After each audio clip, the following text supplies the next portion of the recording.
in this environment, how do you begin to ensure that AI development in countries that are falling behind is a priority when people are trying to service debt, feed people, worry about healthcare? Well, that's very nice that you brought the debt issue, to bear, because the number we have today is that there are 3.4 billion people that are living in countries that spend more in servicing the debt than on health or education.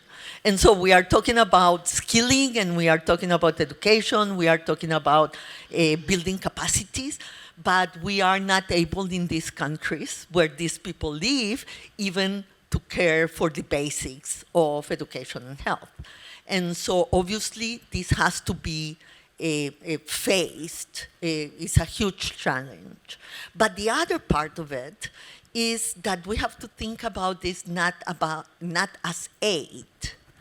I am, maybe this is strange to say coming from the UN, I am less worried about aid, and I am more worried about the incentives for investment. Mm-hmm. Yes, I'm more worried about the international financial system being able to scale up investment, crowding in private investment, to go to the places where investment won't go unless somebody assumes more risk. And that's what I would like to see from the international financial system. So how do you de-risk those investments? And I know this is a big conversation that's happening across the Bretton Woods organizations, for example. Mm-hmm. IMF, World Bank have been talking about this. But how do you make it more attractive for private sector to come in and invest in the kind of infrastructure that we're talking about?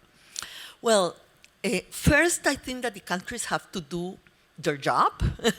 Governments have to be able to have investment frameworks, legal frameworks, investment facilitation strategies that will, be able to have the conditions for investment to come.